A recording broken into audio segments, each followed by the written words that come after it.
We are back now on 700 WLW, Friday at 3 Eastern on ESPN, ESPN2, ESPN3, and ESPN Plus. The Masters and tennis tournaments will be on those stations. But that doesn't really matter. We're on 700 WLW Cincinnati Bell right now.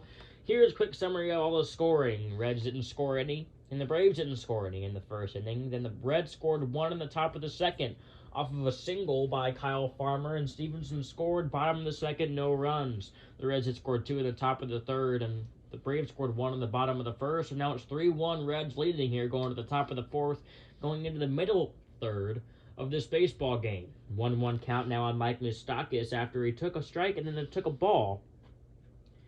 53rd pitch of the game coming up here for Max Fried, who still looks a little bit stressed out from his last two innings of work. Hard hit line drive, a foul ball down the first base line. 1 ball, 2 strikes now on Moustakas.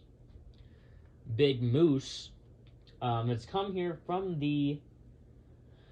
He played for a lot of teams, but he mostly played for the Royals. He won a couple World Series with the Royals in his prime. Then he went to the Brewers, struggled. The Reds signed him to a 4-year, $64 million deal as he swings and misses at a curveball down and away. But the Reds did sign him to a big deal along with Nicholas Castellanos in the 2020 offseason. They also traded away Raisel Iglesias, but they got Wade Miley and a couple of other good prospects for Raisel Iglesias. But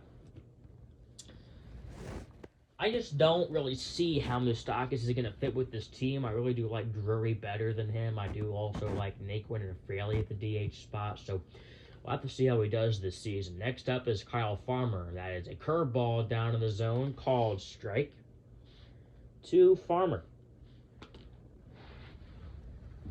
Max Fried has looked a lot more calm. He still looks a little bit jittery and stressed out from his last couple innings of work, but he looks like he's more back to how he used to pitch in his first inning of work in last season. 2 straight curveballs have been thrown to Kyle Farmer. Both have been on the outside part of the plate, and both of them have been very, very early swings, like he can't see the ball great out of Max Fried's hand. Fried getting the sign, nods to d'Arnaud. The windup and the pitch is a curveball in the dirt. A ball, but luckily, Farmer checked his swing, but it was a very close to not being checked. Farmer stepping back into the batter's box, but d'Arnaud needs to put his mask on and get back into his squat. The windup and the pitch. It's a hard ground ball to the shortstop, Dansby Swanson. He fields it and throws to first, and he gets out. Great fielding play there by Dansby Swanson, and now there's 2 quick outs here in the top of the 4th inning in Atlanta, Georgia, Truist Park, and now brings up Brandon Drury, who is surprisingly one of the only 2 Reds not to get on base so far. The only other Red that has not gotten on base is a guy who was earlier this hitting number 7 hitter Mike Moustakas, who was playing DH today, just for their 2 hits. And he has not even gotten on base in his 2 at-bats. Nobody's gotten on base twice, but everybody's gotten on base once except Drury and Moustakas, as Drury takes a fastball on the inside part of the plate at 93 miles an hour. No balls, 1 strike here on Brandon. Matt Olson is a superior first base fielder. I'd rather have Olson than Freeman as a first base fielder, but I'd rather have Freeman than Olson as a first base hitter. But I like both of them. I like how they both play. I don't really think that getting Olson or Freeman is a big upgrade or downgrade from one another. Drury hits a high fly ball, and that falls right behind Matt Olson at first base as Drury gets a single. Now the only guy that hasn't gotten on base so far in this game is Mike Moustakas. But Drury got a very, very lucky bounce. The ball only got 54 miles an hour off the bat, got him on the hands, laid on the pitch.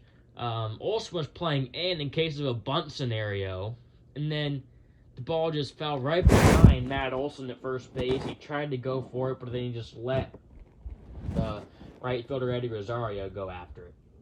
Now up is Jonathan India for his third inning.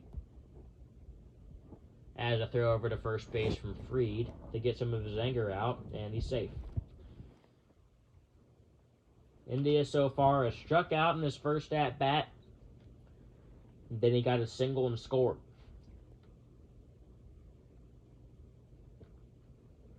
Max Fried has the lowest hard hit rate out of all Major League Baseball pitchers as India takes a fastball on the outside part of the plate for a strike.